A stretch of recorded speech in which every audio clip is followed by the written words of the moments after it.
Night to order, but real quick, people that are wearing masks, we're going to ask that you go on my right, would be your left side of the room. If you don't want to wear a mask, you're in the right spot. Appreciate it. There's also an overflow room just outside, and it's the room if you're facing the dais on the left. There's a television in there. There's a lot more free space. When we do public comment and public questions, I'll take my time if you want to go in the other room and come back and come in here and ask questions and pop back and forth, but either way, we have a lot of options. We want to accommodate everyone and make sure you feel safe. So with that said, we're going to call the meeting to order, and Mr. Warner. Certainly, Mr. Chairman, thank you. The open public meeting announcement, adequate notice of this meeting has been given in accordance with the Open Public Meetings Act, NJSA 10:4-6 on January 13, 2021. Proper notice was sent to the Courier News and the Star Ledger and filed with the clerk of the Township of Bridgewater and posted on the bulletin board in the municipal building. Please be aware of the Zoning Board of Adjustment policy for public hearings. No new applications will be heard after 10:15 p.m. and no new testimony will be taken after 10:30 p.m. Thank you. If you're able, please rise to the salute to the flag. I pledge allegiance to the flag of the United States of America and to the republic for which it stands, one nation, under God, indivisible, with liberty and justice for all.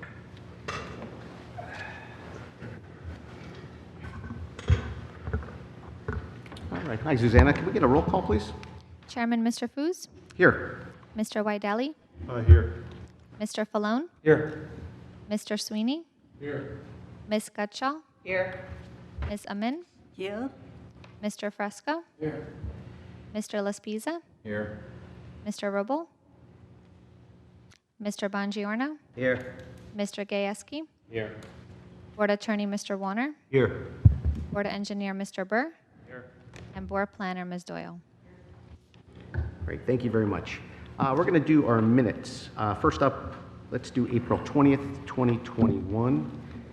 And right off the bat on page 1, referring to who was present, when we flip to page 2, under approvals, number 5, we have abstain, Mr. Roble and Mr. Bongiorno, and I believe they should be under absent. And that same condition exists under number 6 with the absent and abstained. So they wouldn't have been able to vote anyway. Should we put them in there as absent, though? It's up to you guys. You'd rather keep it under absent? Well, they technically can't abstain if they're not here, so technically they'd be absent, yeah. All right, and that repeats on page 3 as well.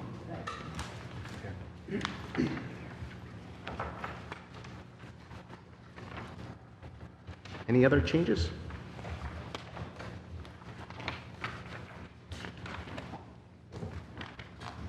All right, can I get a motion to approve, please? I move. Mr. Wydeli, a second. I'll second. Mrs. Amin? Susanna, roll call, please. Chairman Mr. Foos, Yes? Mr. Wydeli, Yes. Mr. Sweeney, Yes. Ms. Amin, Yes.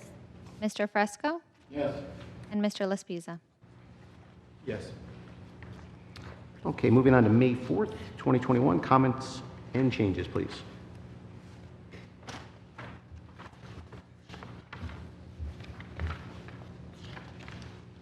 Could I get a motion to approve, please? I move. Mr. Wydeli, a second. I'll second. Mr. Falone, Susanna, roll call? Chairman Mr. Foos, Yes. Mr. Wydeli, Yes. Mr. Falone, Yes. Mr. Sweeney, Yes. Ms. Gutschall, Yes. Ms. Amin, Yes. Mr. Fresco, Yes. and Mr. Bongiorno. Yes. All right, number 6, resolutions. On the Conifer resolution, we have, we're awaiting an escrow payment, so that's not going to happen tonight. And on Volta, I believe we've heard from their counsel that they've requested some more time. Is that correct, Steve? That's correct, Mr. Chairman. Counsel for the applicant has the resolution, and the applicant's professionals wish to have more time to review it and see if they have any comments, so they've asked us to carry it to the next meeting if we would. Number 7, we're going to open the meeting up to members of the public that would like to discuss anything not on tonight's agenda. You can please approach the podium. Okay, seeing none, we're going to move forward. That's going to take us to GCP Bridgewater, 530 Route 22.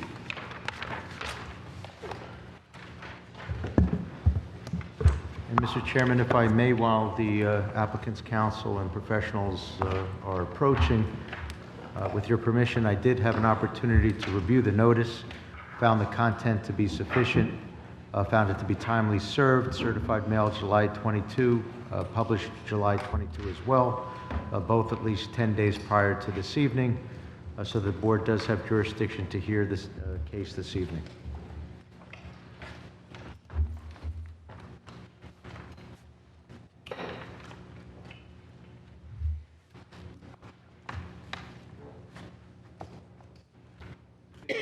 Chairman, members of the board, Peter Lanford of the firm of Boris Golden and Foley, appearing on behalf of the applicant. This is an application for a use variance to convert the existing hotel located on Block 400, Lot 7, street address 530, Route 22, 2 apartments. This evening, I had intended to present 3 witnesses in support of this application. I do have a representative of the applicant, I have a planner, and I have a commercial real estate broker who specializes in the hospitality industry. However, since I received a report from Ms. Doyle dated July 29th, which is only a few days ago, which raised some questions about parking, which I will have to address and I'm not able to address tonight.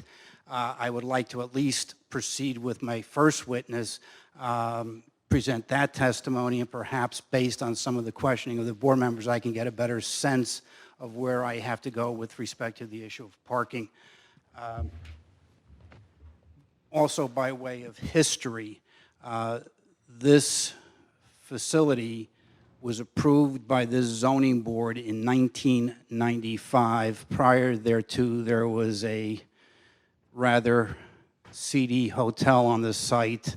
The applicant at that time came in before this board to obtain a use variance to construct the hotel. The reason they needed a use variance was the FAR ratio. And this board approved that hotel in 1995. I think the final resolution was in 1996, and it was built shortly thereafter. When it was originally constructed, it was constructed under the flag of Summerfield Suites Hotel. Now it is not, it's under a different flag. But the buildings essentially are the same that were approved back in 1995. With that preface, I would like to call as my first witness Mr. Sylvester. And I'll swear him in. I'll also swear in our board professionals. So if all 3 of you will raise your right hand. Mr. Sylvester, okay. Do all 3 of you swear to God or affirm that the testimony you're about to give is the truth, the whole truth, and nothing but the truth? I do. Thank you. Mr. Sylvester, you are one of the owners of the property that is the subject of this application? I'm sorry, full name and address, business address is fine for the record. Derek Sylvester. My business address is 150 Stratford Avenue in Wayne, Pennsylvania.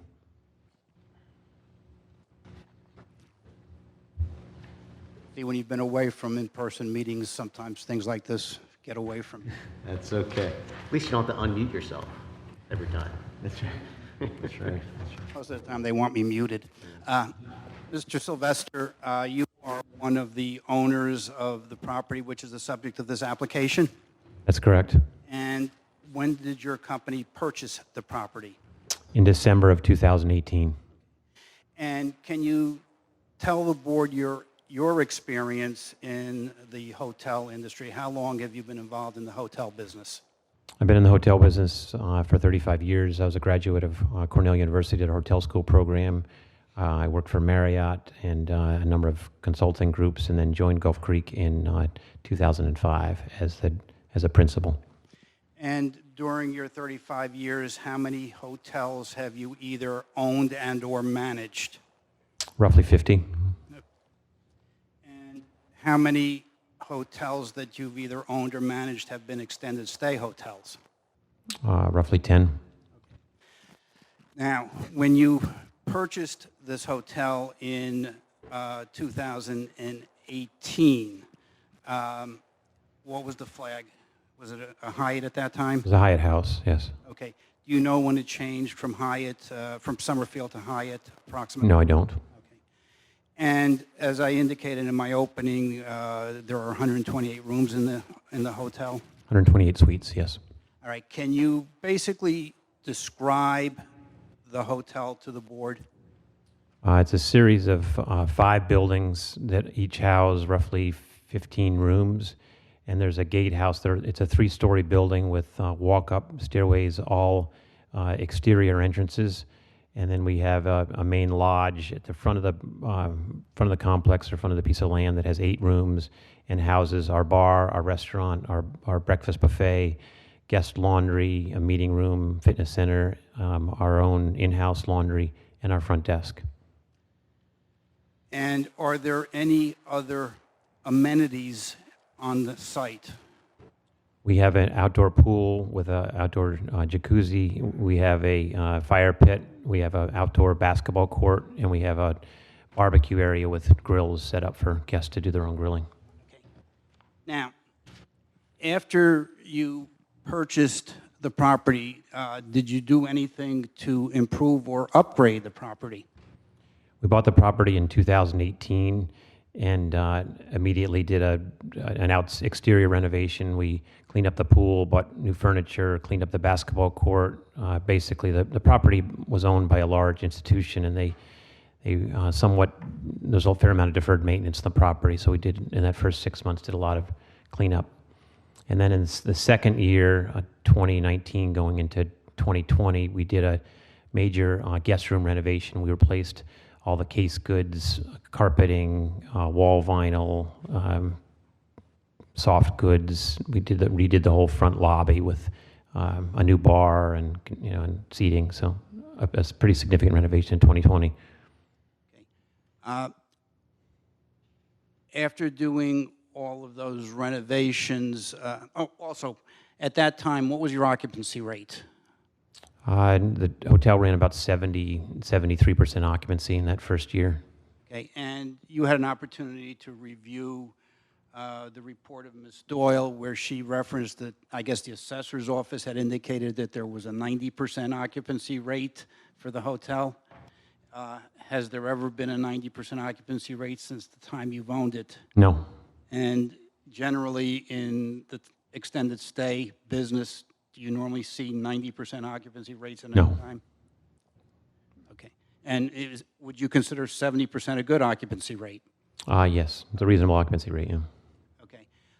Since the purchase, obviously, we've come upon the pandemic. What happened to the occupancy rate since the pandemic? Well, it plummeted, as you probably know, starting in March. And March through April, we were able to keep the hotel open and sustained the operation of the building during that period. But we continue to have tough months all the way through, really today. So. And what are your numbers approximately now of occupancy? Year to date, we're running in the high 40% occupancy range, with a rate that's probably $30 average rate, which is about $30 to $40 lower than what we had anticipated. And given your experience in the industry and given the changes in the world where people are doing Zoom meetings and remote meetings, do you envision the numbers coming back to the 70% rate? We think we'll get back in 22 and 23, but I don't know that we'll ever get to that same level of occupancy or rate, frankly, that we were in when we bought the hotel in 18. Okay. Now, in operating the hotel, you had indicated that there are a series of buildings, all of them with exterior access. What are the pitfalls or problems that you encountered in running or operating a hotel of that kind? Well, the biggest challenge is that it's guests have to walk up 3 flights of stairs if they're staying in a room that's on the 3rd floor. Obviously, 2nd floor and then 1st floor. I think the 1st floor is sometimes guests feel somewhat uncomfortable that they're not secure, that there's not this interior corridor in a lobby that controls the access into that guest room. So it represents a problem with our guests. It also represents a problem with our employees who have to clean those rooms. That, as you can imagine, when it's snowing or raining and you're walking around, outside for the most part, it's a challenge, and it's a challenge to get up the stairs. So those are the 2 biggest challenges we face. And then it's an older building; it's a wooden structure, so it definitely takes a fair amount of TLC to keep it well maintained. Okay. And is the setup of that hotel something that would be constructed today in the marketplace? No. What is the typical extended stay hotel in 2021 look like? It's one building that houses typically anywhere from 4 to 5 stories, and on all the rooms are basically accessed through the main lobby, and they're all self-contained in one building. And obviously, if it's a 4 or 5 story building, there would be elevators to service. Yes, elevators. Yeah. Now, you at some point in time made the decision that because of the pandemic, because of some of the operational issues, you wanted to apply to this board to change the use to apartments, correct? That's correct. And why do you feel that change as an operator is appropriate? We during COVID, we had a fair amount of success with nonprofits and guests that are looking to stay in a more of an apartment style complex because of COVID. I think they felt comfortable that they were in a unit that was somewhat isolated from the public, and they could control access to that room. We deferred in most cases housekeeping. Housekeeping was on demand, and so oftentimes we weren't even going into these rooms. So I think guests felt safe and comfortable, and I think it was a good counter to the issues that some hotels faced around the pandemic. Okay, now, the room count, you have 128 rooms on the site, is that correct? That's correct. And they are a mix of 1 and 2 bedroom units? That's correct. Okay, and again, Ms. Doyle's report, and it's probably because of the information that was provided to her, talks about trios or 3 bedroom units. There are some rooms that have 3 beds, but there are only 2 bedrooms. Is that correct? That's correct. It's one king bed and two double beds. So there are no 3 bedroom units within the facility. No. Okay. And the units, can you generally describe them, the amenities contained therein and their size? They're very spacious rooms for extended stay. They're roughly 860 square feet each. Those are the 2 bedrooms. The 2 bedrooms have 2 bedrooms and 2 baths. Have a common area with a pull-out sofa, so we can get a fair amount of occupancy there on a weekend. There's also a full kitchen with a real range and a real refrigerator, and cooking facilities for guests. So in essence, they can function today as apartments without any changes, renovations, and/or modifications? Yes. Okay. And the 1 bedrooms? The 1 bedrooms are 1 king bed, a full bathroom, and then the full kitchenette with the sitting area, again, with the pull-out couch. And if the board were to grant the variance, you would then rent them out as furnished with all of the current furnishings or new furnishings therein? I hope so. We spent a fair amount of money just refurnishing all the rooms, so I think that's an asset, certainly an asset, yes. So your target market would be somebody who was looking for a furnished apartment, correct? That's correct. Now, you're familiar with the ordinance in Bridgewater concerning extended stay facilities, and you're aware that there is a maximum occupancy for tenants of 89 days, correct? That's correct. And do you have certain tenants that stay 89 days and then need to stay longer? We do. And what do you have to tell those tenants if they, We have to check them out and then check them back in again, okay, so they would have to leave for a day right? and then come back in? And what percentage of occupants would you say are there on a more than an 89-day stay? 5 to 10%. Okay. And has that been fairly constant since the time you owned the property? Yes, it has. Okay. Now, you talked about the lodge and the amenities contained therein. What's in there right now? We have a full laundry room, I guess, for our a commercial laundry. We have a front desk area with a safe and offices for our administrative team. We have a front, and in front of the front desk. Then we have a half kitchen where we create breakfast, and then we have a breakfast area. We have a full bar with a sitting area, a number of television sets. We have a business center. Then we have a fitness room, a meeting room of about 1,100 square feet, and a guest laundry. And then on the second floor, we have a smaller meeting room, about 400 square feet, with 8 guest rooms.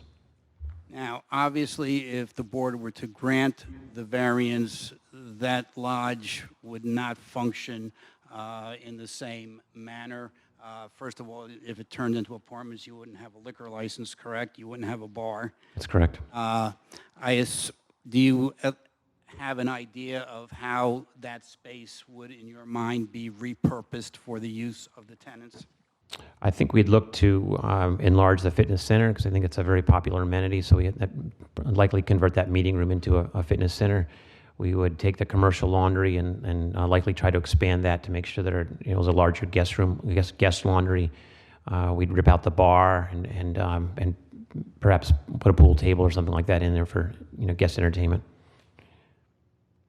Now, on the site at the present time, you have approximately 130 some parking spaces. 146, I believe, Peter. 146. Now, you're not there at the property every single day, are No. you? There on a fairly regular basis? Yes. Okay. Have you ever seen the parking lot even prior to the pandemic when you were 70% occupied with the parking lot fully occupied? No. What, again, I'm sure you didn't count cars, but what would you generally guess is the percentage of occupancy when you were in your peak? Our occupancy would range from 60 to, there were nights when we'd sell out, so 100%. Okay, and the parking lot would be 60% occupied at that time? I'd say 60 to 80% occupied. Okay. You also 'Cause reviewed, we have a shuttle, and a lot of guests will Uber in from the airport, and then we'll shuttle them to where they need to go, so they don't come with a car. okay. We have a fair amount of international travelers because of the pharmaceutical business, so they. Okay, but those things will change if this turned That's into. correct. Now, you had an opportunity to review the report from Ms. Doyle, and I just want to go over some of the comments that she raised therein that apply to you. She referenced the conference suite. Mr. Chairman, it's from Mrs. Doyle, yes, but also our engineer, Mr. Burr, put a lot of work in it as well. I apologize, Ms. Doyle and Mr. Burr. It's a joint memo. A joint memo. And just to confirm, July 29, 2021, correct? That is correct. Okay, thank you. So just to clarify certain things, there are no 3-bedroom apartments or units in that. There are no 3-bedroom units. Okay. And the conference suite was basically a unit, but it had a conference table if somebody was having a meeting. That's correct. And obviously, if it was changed, was that a 1 or a 2-bedroom apartment? That's a 1-bedroom unit. And if the variance would be granted, it wouldn't be a conference suite any longer. It would be just a 1-bedroom apartment. That's correct. Okay. And we talked about the occupancy rate. You mentioned that there is a pool, there's a spa, there's a basketball court and other exterior amenities. Is it your intent to keep those amenities? Yes, and we do have room to add additional amenities if there's a playground necessary. Okay, and those would be available to the tenants? It wouldn't be that they would be charged to use them? No, it'd be amenities, I guess. Okay. And Ms. Doyle and Mr. Burr also indicated that there may be a need for, if the board feels appropriate, playground equipment for young children. Do we have room to put that? Yes, we do. Okay. At the present time, there is a large sign in front of the property advertising the hotel. Obviously, if the variance were to be granted and it no longer was a hotel, would you have the need for that large sign? I don't think so. Okay, and probably a smaller monument sign just identifying the property would be appropriate. That's correct.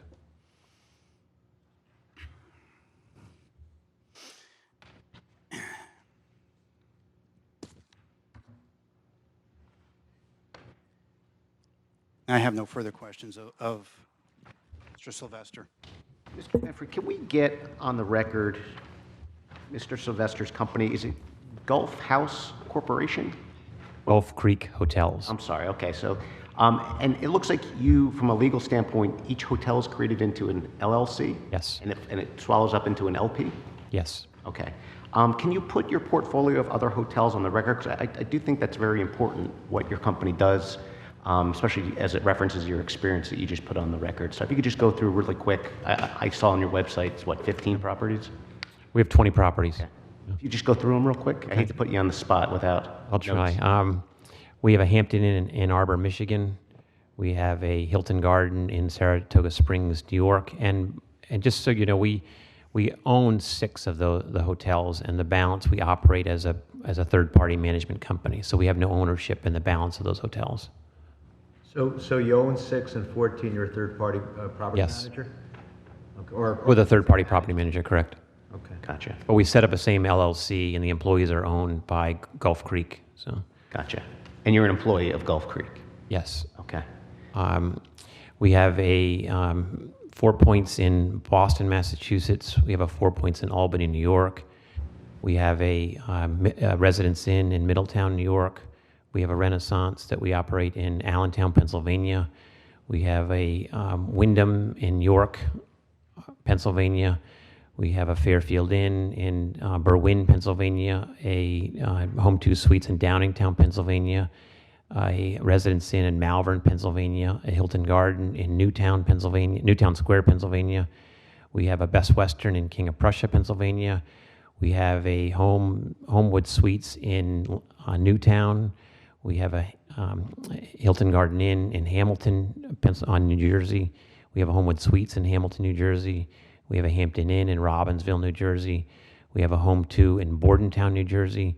We have a Hotel LBI down in Long Beach Island. We have a Holiday Inn in Manahawkin, New Jersey. And I think and the Bridgewater property. And to reiterate, the Hyatt in Branchburg, 2.5 miles due west.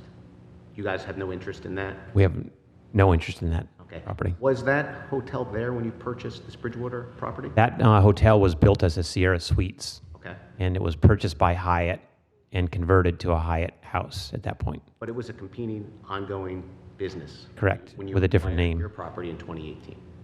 2018, correct. Thank you. I actually have a question. You gave the square footage to the 2 bedrooms. The majority are 1 bedrooms. What's the square footage on the one? 560 square feet, How many? 560, So it's 560, and the other ones are 800. 860, yes. Please. You commented that in the 146 parking spaces, you'd never seen full, even at full occupancy, but for a residential property, probably you'd run it closer to 93 to 96% occupancy. You don't really think that 146 parking spaces would be sufficient? I'm not an expert in residential. If I may, and Ms. Doyle, Mr. Burr pointed out that there are different standards for residential units versus hotels. We are aware of that, and that's one of the things we need to look at. We probably while I may disagree with her overall number, and I think some of her numbers are not 100% correct, I do believe we need to provide, if the board were to grant a variance, additional parking, and we, again, just got the report, but we have to look at that, and there may be a way to do that. And we'd probably have to talk to you about that, but there's no question that some additional parking would be appropriate and necessary, both statutorily and practically. Go ahead, Steve.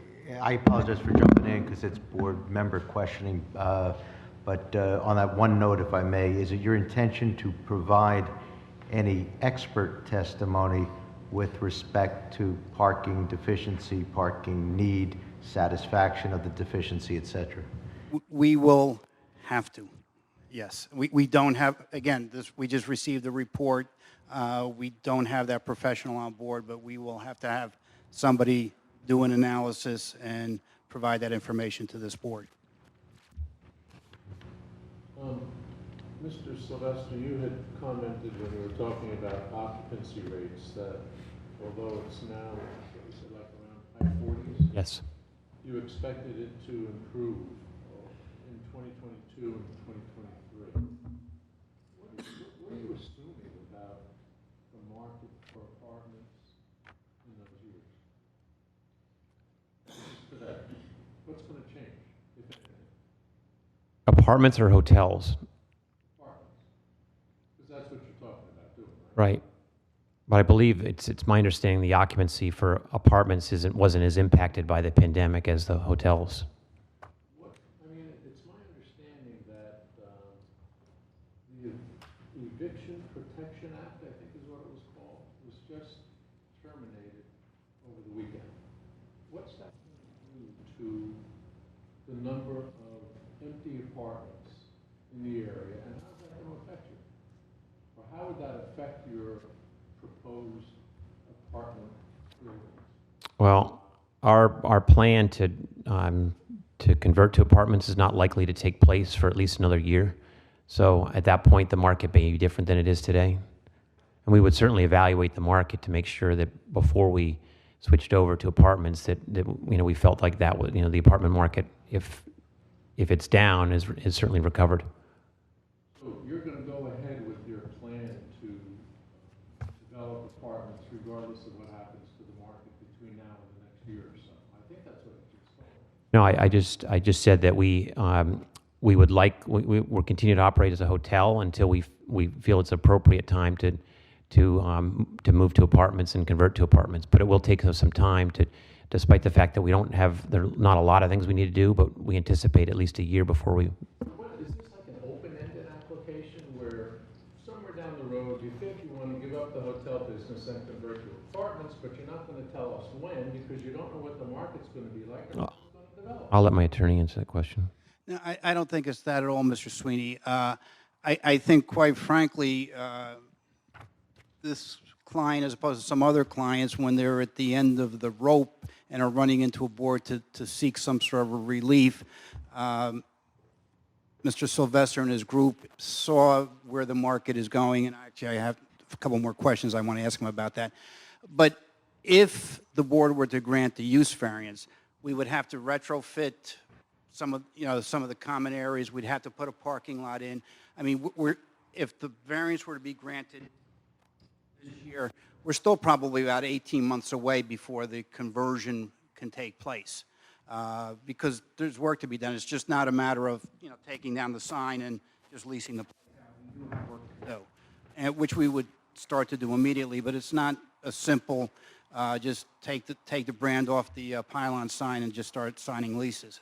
It does involve redoing the lodge, putting in new parking and things of that nature, which will take time. So you're going to go ahead with this plan to convert the hotel into apartments. You don't know when it might happen. You don't know what the market's going to be like when it does happen, but you're going to do it. Is that what you're saying? Well, we would like the approval and the ability to do it. It's our game plan to do it within 2 years. It's like I said, it's not going to happen overnight. I mean, nobody anticipated in 2019 that there would be a pandemic. Nobody knows exactly what's going to happen a year from now. But again, I have my client plus one of the other witnesses in the hospitality business who indicated that really, because of circumstances, the more appropriate and best use for this facility going forward would be apartments, and whether it's going to be in 12 months or 18 months or 2 years, but it will be apartments. Let's then talk about apartments. Help me understand the size of the proposed apartments as they compare with what's out there in the market today. As we've done a market study looking at some of the other units in the market, what the comparable rates are. We've had some of our people take a look at kind of what the sample size is, and that they feel like the size of the one bedrooms, the size of the two bedrooms are appropriate for the market. And we've done pro formas based on the rents, the market rents that we would anticipate achieving as a one bedroom and two bedroom apartment. So we feel confident that there's demand for that. Are you going to present that information to us? I do have some photographs that I think were included as part of our application that I could put into evidence, and I can hand them out this evening. I believe some of the... I believe I have those photographs, Mr. Sylvester, but they really don't get at what I'm trying to get at. we can... How competitive will the proposed apartments be with what else is out there in the marketplace? And how is that going to affect occupancy rates for this apartment complex?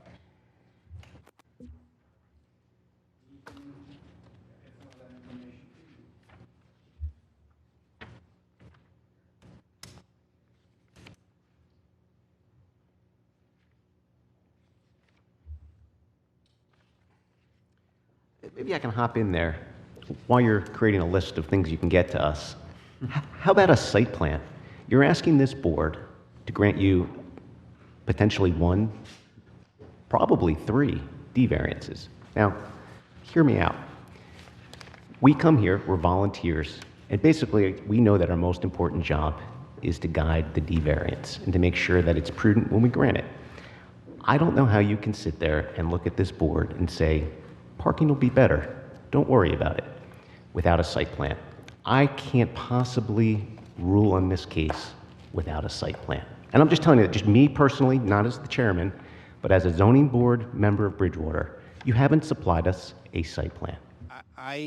Well, we supplied you a site plan of the existing site. But you've already talked about doing revisions to the pool room, to the recreation facilities. Those are not reflected on your site plan. I'd like to see where you plan on putting these new parking spaces. I'd like to see where children might play. I'd like to see a lot of things that you're promising, and you're making a list. So on that list, I'd like to see a site plan. I don't disagree with you at all. As I said, we just got the report less than a week ago, and I've been doing this for a lot of years, and my first reaction was, we're going to need a site plan. And frankly, that's why I'm telling you this. Because your reputation does precede you, frankly, I'm shocked that we don't have a site plan. Well, originally, we sort of felt that we may be able to get away, not get away, I think that's not the right word, but maybe that the parking that we had would be sufficient for the use. But based on the reports and based on, again, some additional analysis, we then realized we needed additional parking, and we will get you a site plan. But again, we're here. I didn't want to waste the night. Understood. I think some of the questions that the board members are asking are very relevant and important, and they give me the opportunity to gather that information so that when I come back, hopefully I can have all your answers. If I may, Mr. Chairman? Please. And I think it's a good thing that the board, and you should continue, in my opinion, to get the guidance from the board on other issues. Not to belabor the site plan issue, because you agree that a site plan is required as applicant's counsel, but I just want to take a moment just for the benefit of the board members who know this, and the benefit of members of the public who may or may not, that it was at least initially appropriate for you to request Section 76B bifurcated application. That's something that is allowable. To bifurcate, by bifurcation, I mean bifurcating the D1 use variance from the site plan and asking, in essence, to do this as a two-phased approach, asking the board to ask for use variance relief initially, and then assuming arguendo it's granted, then to proceed to site plan, et cetera.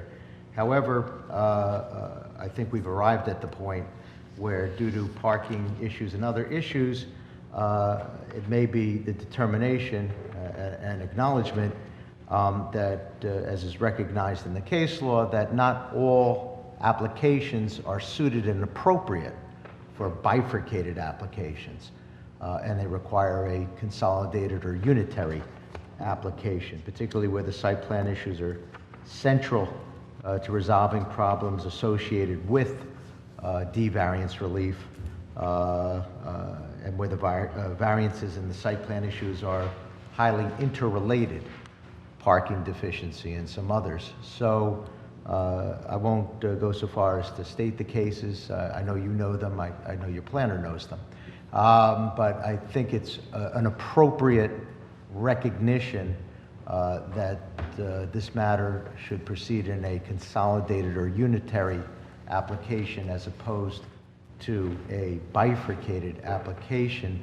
And along those lines, it may behoove the board, members of the public, and the applicant to focus on what variance relief, in addition to a D1 use variance and site plan approval, might be required, i.e., are there other D variances that are the subject matter of this application if it's going to be pursued as a unitary or consolidated application, and are there bulk variances in addition to the parking deficiency that was referenced, and exactly what might those D and C variances be?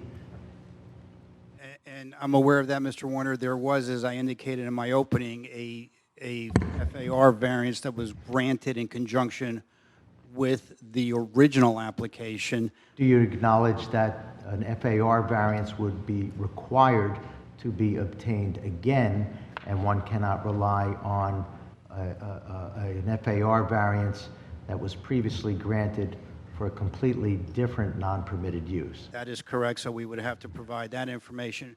Right now, we don't envision any bulk variances Other than parking deficiency? other than the parking deficiency. Again, if we have to now create parking, that may change, but as of now, we do not see any other bulk variances. Well, let me ask you then, in light of the previously approved bulk variances that were approved in connection with a different non-permitted use, are you certain that you would not need to obtain any of those previously approved for a different use bulk deviations?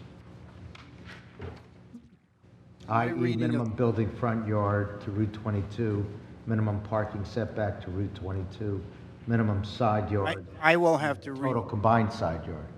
The initial resolution didn't reference them, but obviously I will have to review those in conjunction with the site plan, and if any additional variances are necessary, we will obviously have to note them and provide the appropriate proofs to support them.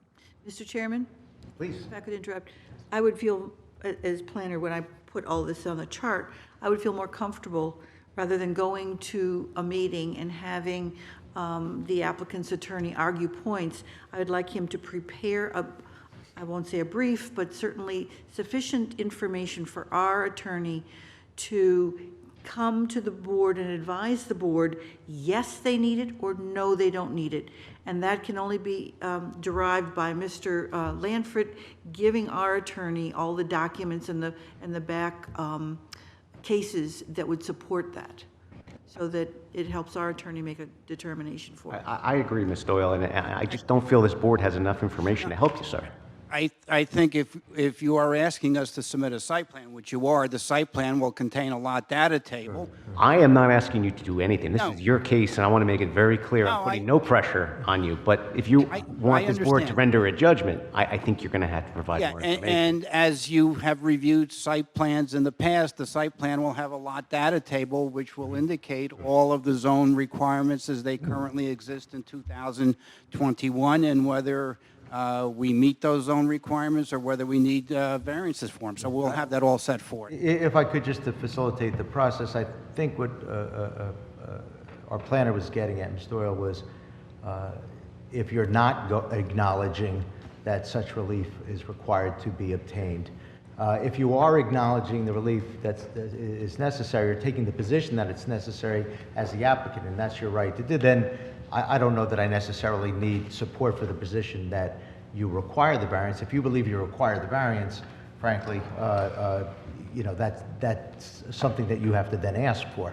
But certainly if it's your position that any bulk variance relief is not required, despite the fact that this is a different non-permitted use, then candidly, I would need to see the support for that. I'd like to find it myself. Okay, well, okay. But in any event, I think that might help clarify things and facilitate the process, which is what we're all here to do. Ultimately, there'll be a determination, but the process needs to be done right, obviously. That's all I had at this point, Mr. Chairman. No, thank you, Steve. So how would you like to proceed here? I mean, the one good thing for you is that this board is freed up dramatically. We don't have PSE&G doing their right-of-way transmission project. We don't have Tesla and some other big projects on the docket now. I'm sure we have plenty. Scarlett's giving me a look of lasers. But you know, we can accommodate you. It won't be till it won't be into next year. It'll be this year. We can hear this. And to be honest with you, we have to now hire a traffic consultant, we have to hire a site engineer. It's going to take us a good 60 to 90 days to be But with set. all due respect, you are on the side of Route 22 East, you know, in front of Ethicon, in front of a very busy thoroughfare. I think these things would be prudent and would help us make better decisions. I concur. So, and we're not going to get it to you in 30 days. If we're going to do it, we're going to do it right. But I want to give you the board's commitment that when the documents are prepared, we're going to hear the case. Fine. Okay. What I think we can do, unless the board members have any other questions or concerns, which we'd gladly like No, and to hear. I apologize. I cut Mr. Sweeney off. I have a And question. Mrs. Amin, yes. At present, you have people who stay there, extended stay. On average, how long do they stay? Weeks, couple of weeks, or days, or? If you took our overall guest stay, if you average it all out, it's 3 or 4 days. 3, 4 days, I see. Okay. You have, actually, there are 5 buildings on the site, including the guest house, right? So in the guest house, how many rooms do 6 you actually buildings. have? There's 6 buildings, There are 6. yes. Okay. Because then the count would be a little bit different. Okay.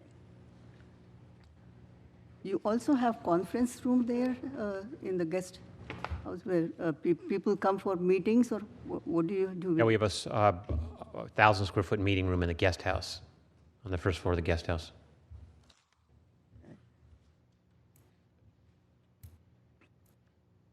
So when those people come, they come from outside, or I'm asking this question because the parking lot might get filled with if you have people coming from outside for any meetings or those kind of things.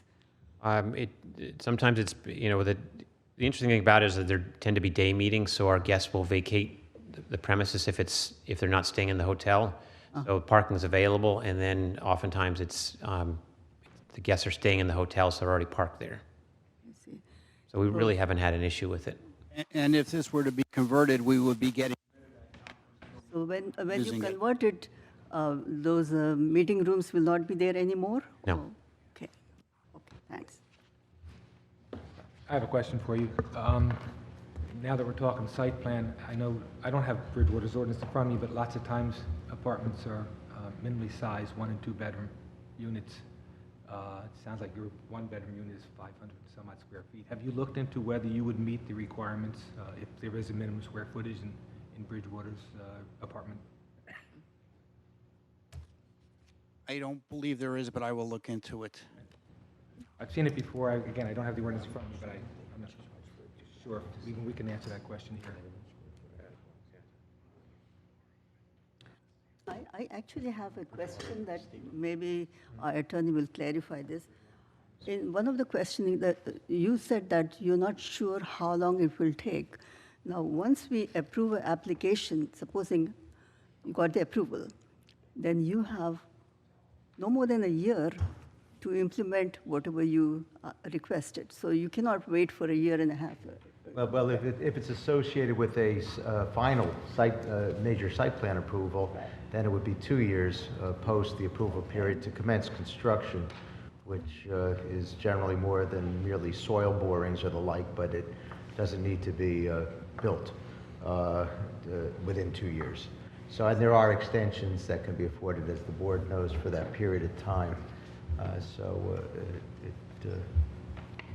if they got the use variance, let's say, change from hotel to apartments, then they have 2 years to move from the hotel usage to apartments? How does that well, work? frankly, it's already constructed, so that's an interesting way. It's not, the construction's already been commenced, it's a conversion.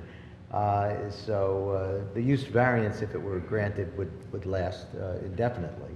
It doesn't go away. Use variances don't expire per se, but generally one has to commence construction, or they'd have to commence the use within, make the conversion, if you will, within 2 years of the resolution being adopted, notwithstanding extensions that can be afforded by the board, consistent with the MLUL in our ordinance. So it could be several years beyond 2 years. Okay. Mr. Chairman, I have a few questions. Please. So, Mr. Sylvester, I'm trying to wrap my head around the fact that, is this a COVID thing, or is this a competition thing? Can you just comment on that? I think we were going to address that whole issue with the planner, but let me just sort of take you The through. owner, I mean, I would think. Let me just take you through the life cycle of kind of our acquisition of the property. We bought it in 2018. We have basically we have a limited amount of time left on our Hyatt House franchise. We're not certain if they're going to renew that franchise, and so we bought the hotel. We feel like it was a good investment. It cash flows well, and then the concern was what happens on exit. And if we're able to renew with Hyatt, then we'll in all likelihood continue with Hyatt. If we don't, then we'll there's other brands out there that don't require the same level of finishes that Hyatt requires that we would then convert to. One of our challenges is that Hyatt is ultimately trying to get out of these types of hotels because for the reasons we've talked about earlier. So part of our concern was how long can we hold on to Hyatt, and then sort of what's the next play. And in our minds, clearly, the opportunity to convert to residential would be a strong play for that property. Okay, so is it a COVID thing or is it a business thing? I think it's a business. It's a business thing. I think Not a COVID thing. No. I mean, we anticipated that we would have a good year in 2020, and that we would be able to pay down debt and do all the things that we had intended to do. So it was unfortunate that our plans got set back roughly 18 to 24 months, but we're not converting because of COVID, no. And converted, and frankly, in the COVID period gave us an opportunity to see how the property does with guests that are looking to kind of stay longer term, because that was the market, was people that want an apartment for a period of time. We had a lot of people that just wanted to work in their apartment. They wanted to get out of the house, and they for various reasons. We had different couples in different situations, so it was an interesting kind of blend of business that we had not seen before. Has the increase in hotels in Bridgewater affected you? We don't know yet. There was a hotel that opened in January. The one over here, the AC, opened in January of 2020. So the impact of that, we had a soft kind of early January, February, March, and whether that was a product of kind of the AC opening up or not, we don't know. Well, and there's another one, I think, down 22 on your Foothill Road. That's been there probably certainly since 2018. And we understand there's potentially 5 to 10 new hotels that are planned for this area, so that is a concern of ours. You know, I was impressed with the fact you were able to list off your 20 properties, I have to say, so. Thank you. We definitely know you're working. But, you know, I didn't hear, in that portfolio, I didn't hear anything about apartments. So, would this be your first crack at managing? And part two of that is, if it is yes, I guess, or no, is it your intention to manage this throughout, or are you thinking potentially down the road to maybe offload this on somebody else? It's quite possible we would partner with an outside group that's all they do is handle apartments. We've been, No, you don't have any in the portfolio? no. And if I can just ask our township professionals, have we done this before? Have we taken a hotel and transitioned it into apartments? And I guess my real question is the timing of it. I mean, how long, I heard some comments that it's a year or 2 years. I mean, at what point do they say, all right, we're not taking, hotel guests and now we're gonna start to market this as an apartment? So I don't know if you guys can enlighten. We have not had this situation. The only time we've had any situations when we've had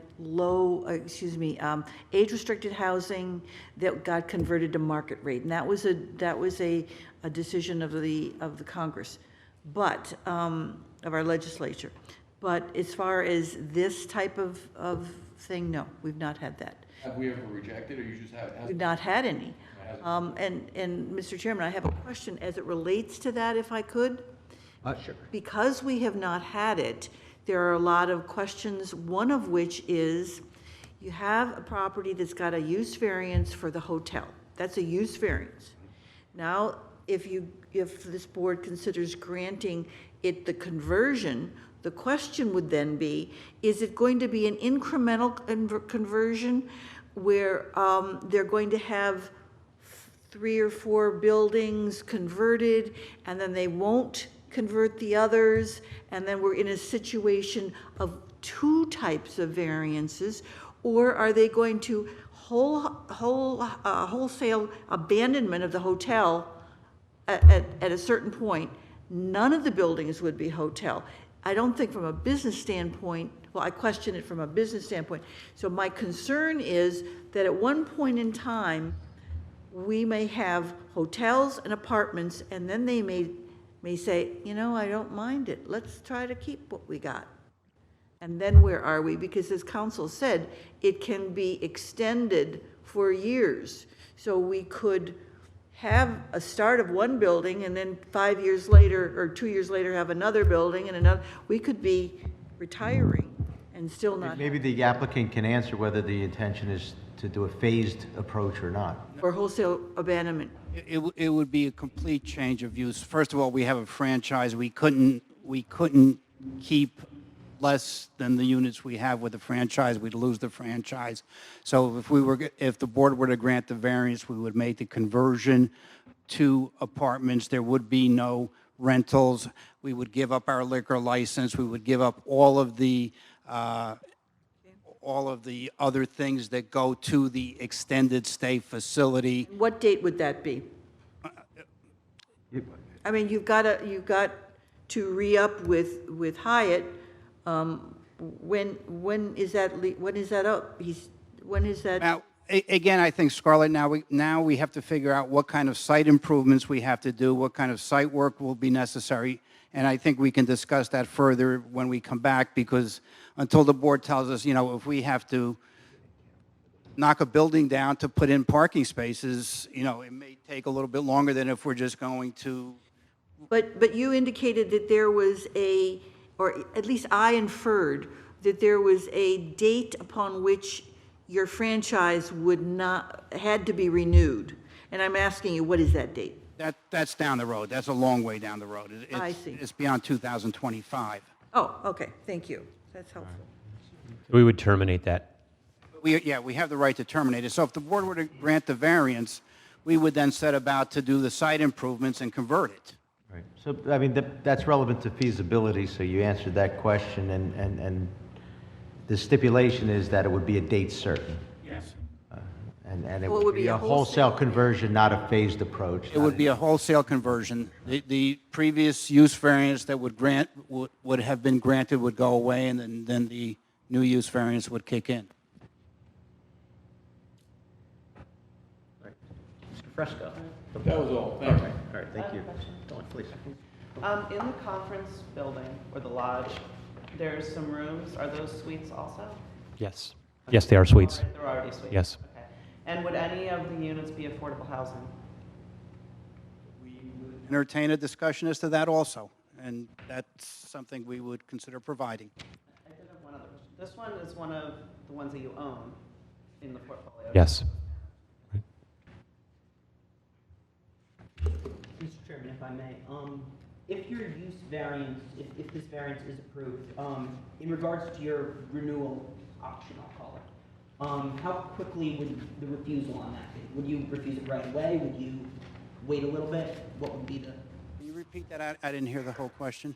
Sorry, in regards to your, I'm going to say, your option on renewal, if this use variance is granted, would you refuse that option right away? Would it be, or would you take some time? Or Well, what would be the? We would then negotiate the termination of the franchise agreement with Hyatt, and then we would set about making the site improvements that would be required as approved by this board, which I don't know what they are as of today. Do you know, what I'm trying to ask, do you know roughly the time frame of that negotiation or how long it would take? I don't, you don't. crystal ball. 60 to 90 days. Okay.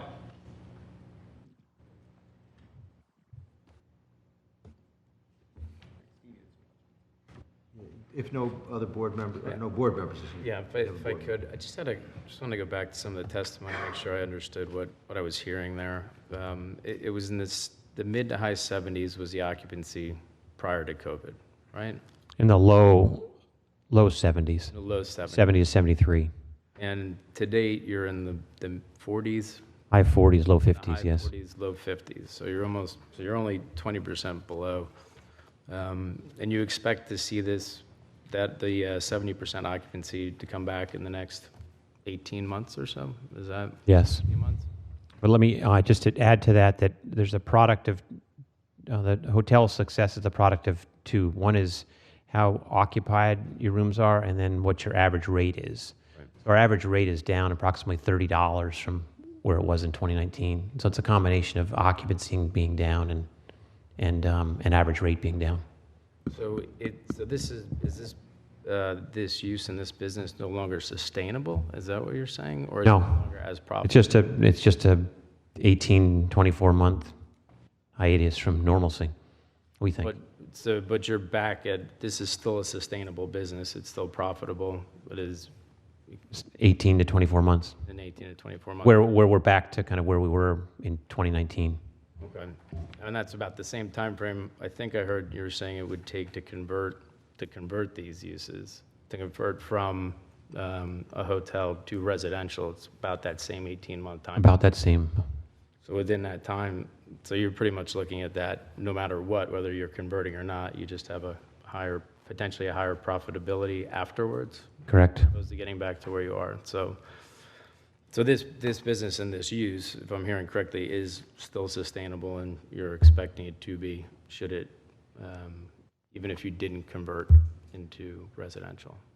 Well, as I said earlier, Mr. Fresco asked what our long-term plan was, and again, it comes into kind of long-term what happens with Hyatt and whether that brand is sustainable. Hyatt is clearly an upper upscale brand, and the next brand would be more like a Wyndham brand or a Hawthorne brand that doesn't quite that name recognition, where we'd get a lower rate than we are, or lower rate and potentially a lower occupancy than we are now. But that was down, I think I heard that was. That's down the road, yes. Down the road still, right? Okay. That's it, thank you. Did, I guess on a related note, have you pursued any other permitted uses for this particular site other than the previously approved hotel and extended hotel use that remains viable?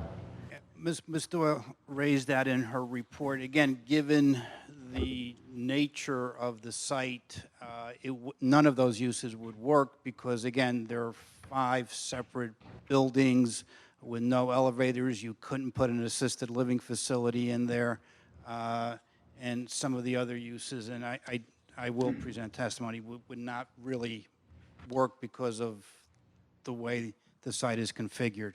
That would include medical, dental, and psychological medical suites? Correct, because there's no elevators. So it just wouldn't work, but I'll present testimony to that effect. Have you, other than asking this zoning board of adjustment for D1 use variance relief, have you pursued any other avenue for potentially obtaining the ability to utilize this site for the proposed multifamily residential use? No. I have nothing further, Mr. Chairman. One more question. Are you looking to convert any of the other properties that you own into residential, or is this the only one? This is the only one. Thank you. At this time, I'm going to open up to members of the public that have questions. Scarlett, I thought we would come back when we had the site plan, we would hit the points on the report. Well, it's related to information that you may want to have submitted with the site plans, supplementary information, but I'll yield to the. Let's get the members of the public here so we can get them home, and then let's get your stuff on the record, and then let's get our want list put together, and then we'll go from there. Sir. I'm sorry, you're going to, well, actually, I apologize, Mr. Chairman. Come on down. Yeah, and for all members of the public asking questions, we'll just first need your name and address. Steve Jones. I live at 446 Hawk Road in Bridgewater, New Jersey. I'm sorry, 446? I didn't hear you. 446? 446 Hawk, H-A-U-C-K Road, Bridgewater, New Jersey. I've been there for like over 35 years. That's great. Hang on one second, please. And then this is for questions of the gentleman who just gave testimony based on his testimony. Okay. That, and I have some other questions. This is the first time I ever been to zoning board in like That's 35 fine. years, and I thank everybody for volunteering to do this. That's nice. Just real quick, I want to just give you 2 quick instructions that'll help other members also that they want to speak. We're just going to ask questions on the testimony.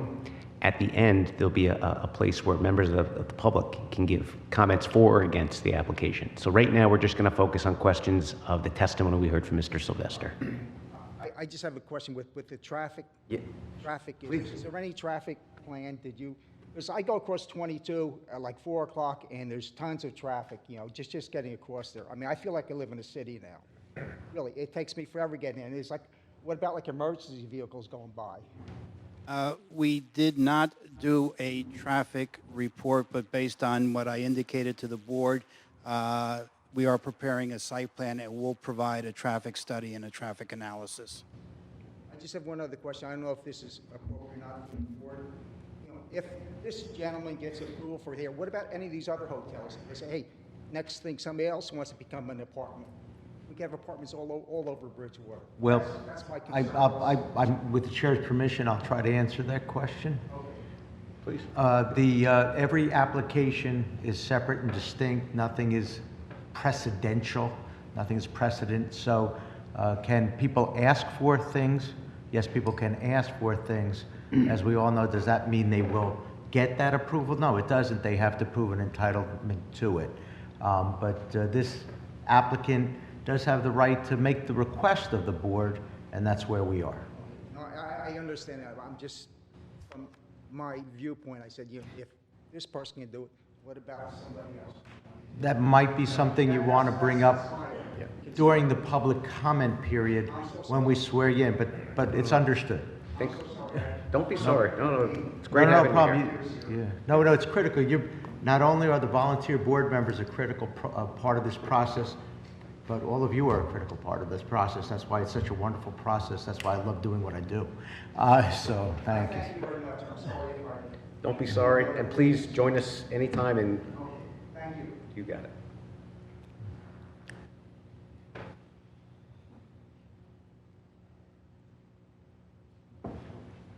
Timothy Ring, 17 Lawton Road. And I apologize, I'm looking at your application, which is posted on the town website, so I'm looking at a small map on my phone. But I have a question about the room types. As I understand it, there's 1 bedroom and 2 bedrooms. The 2 bedrooms have 3 beds in them. Is 10 of them have 3 beds, that's why Scarlett told us 3 bedrooms. But they're basically 2 bedrooms, 10 of those 2-bedroom apartments have 3 beds in the 2 bedrooms. so, but they're the same square footage as the 2 bedrooms that have 1 bed in each bedroom. I believe so. I think it's just a different configuration of the public space in the room. Okay. So down the road, it could have any number of beds in those rooms because of the same square footage. They could have 2 queen beds or 1 if they're the same square footage, potentially. Because some of them, the bedrooms are bigger and the living rooms are smaller. But the bedrooms are bigger, so they all Okay. can have 3 bedrooms. All right. And those 10, are those what's identified on, and I apologize, this small map as trios? Yes. Okay. And then one quick question as it relates to your potential exit from Hyatt. Do you have an upcoming window, or is that a potential situation where you would have to negotiate LDs with them, or? I'm sorry, what's the question? So if this was approved, Right. hypothetically, just say it was approved today, you're going to terminate your franchise agreement with Hyatt. Does your existing franchise agreement provide a window for you to leave, or is this a situation where you would be negotiating liquid damages with Hyatt? We would be the latter. Negotiating. Yes. So potentially there could be additional costs depending upon how those negotiations go. That's correct. Which, I don't know if you're at liberty to say, but I mean, sometimes I've seen liquidated damages can be pretty significant. Well, given that the balance of our term, it's based to a degree on the balance of our term, which is not a long term left. Okay. So if we were in the early stages, it'd be a lot more than it would be at this stage. Okay. So I guess in your mind, you have what a maximum amount would be and have factored that into your model. Yes. Thank you. Thank you, Councilman.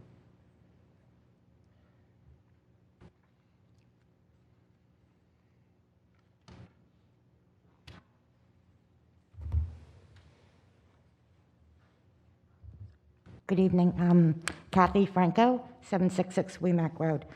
I had 2 questions, really. These apartments, are they rental, or are you looking to have, purchase condo? Rentals. Okay. And I know the question had been asked about COA or affordable housing. I was unclear as to what your stance was on that as far as participation, if the township needed that in order to meet our COA requirement.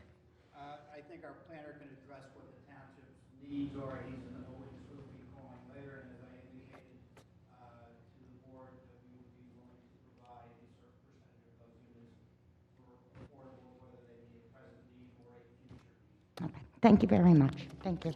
And I'm sorry, Mr. Chairman, if I may follow up on that question, because did you mention a specific percentage that was proposed, or did you just say a percentage?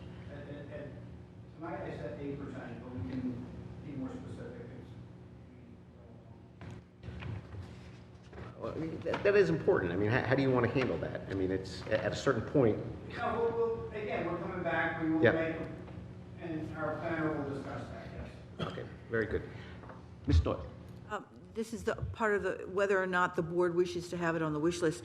There's been discussion of the tax assessor who says there's a 90% occupancy, the applicant coming up with the 73 and then like a 46%, but has not used that as a basis for the D-variance. However, there is, if the board is interested, now they've only owned this for 2 years, since 2018, and I don't even know when, so they've owned it during COVID. I mean, it's not a great snapshot in time, but we have a 3% room tax in town. Occupancy tax. For every single hotel. Right.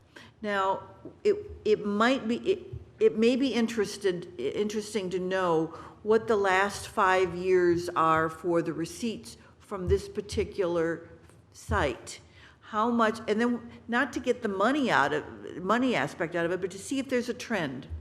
And of course, you would expect it in COVID anyway, so I don't know if I'm being awfully helpful.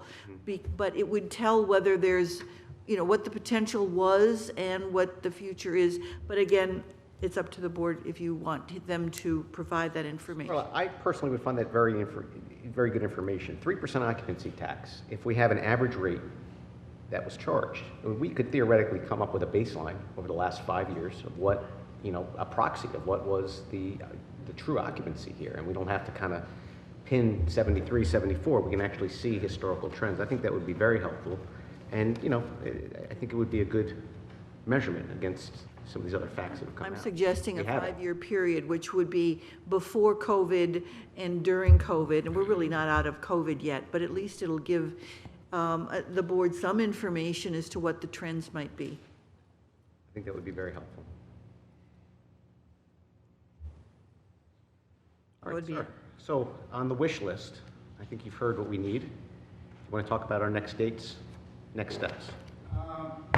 Why don't we continue this without a definitive date, because if I'm applying for additional variances, I would have to renotice anyway. So, and until I start talking to a site engineer and a traffic consultant, I really can't say to you, I'll be ready in 60 days or 90 days. So I would ask that this matter be carried with us having to provide notice.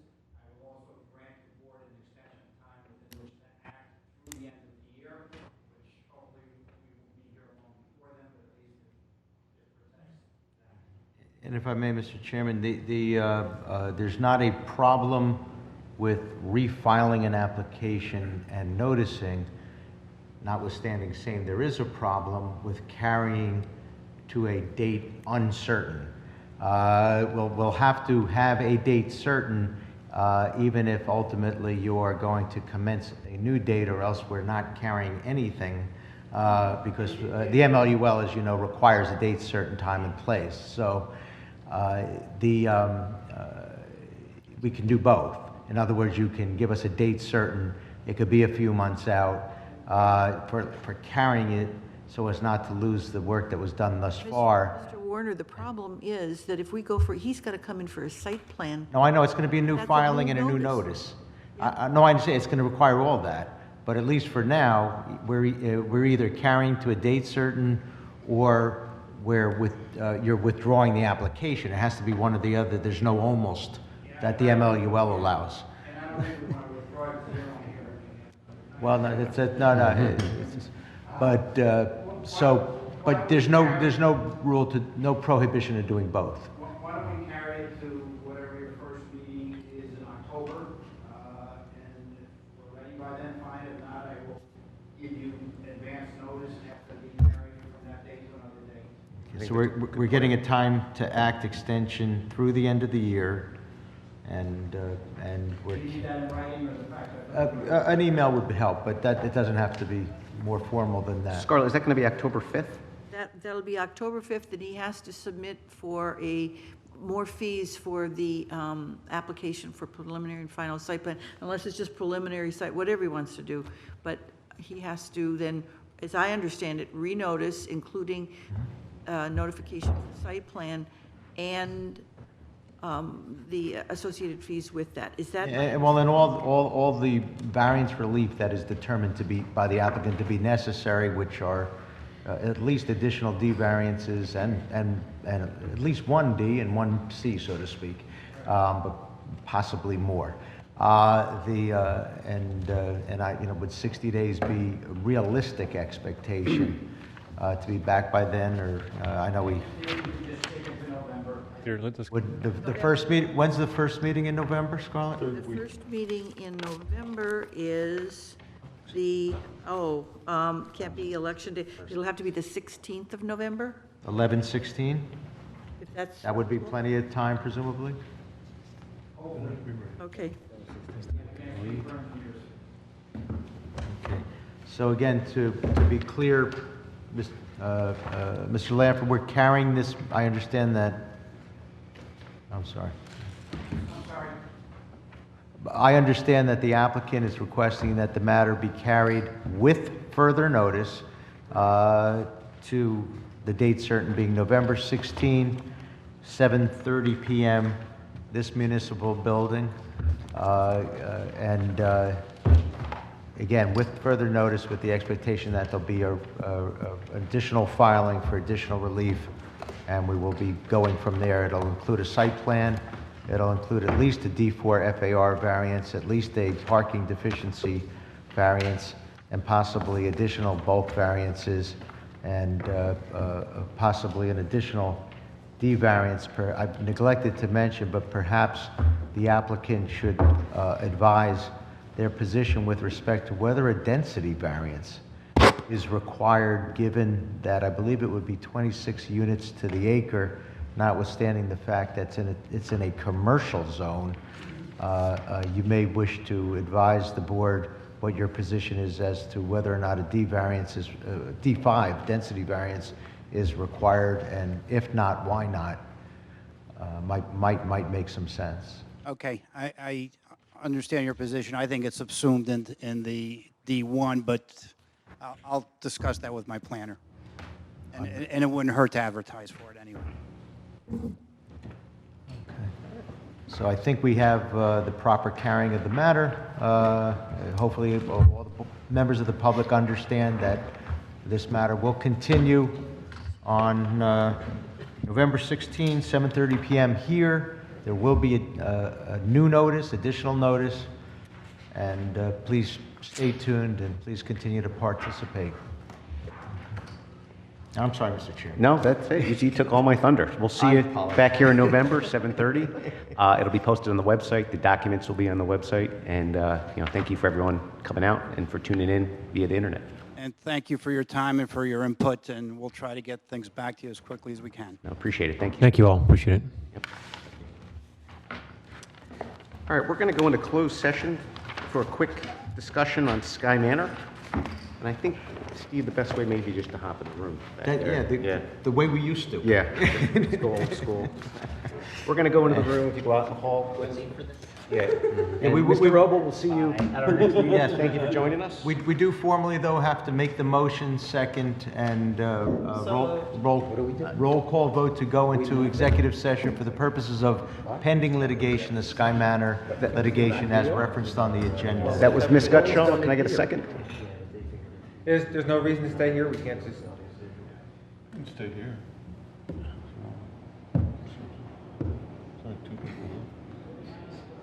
We can almost stay here. Stay here. John, you know it's John. Yeah. John's on our team. He's with us. All right, yeah, let's stay. Yeah. So we had a motion. John, you were second? I guess. All right, great. Sounds like it. Suzanne, a quick roll call to go into closed session. Chairman, Mr. Foos? Yes. Yes. Yes. Can't hear you. Yes. Yes. Yes.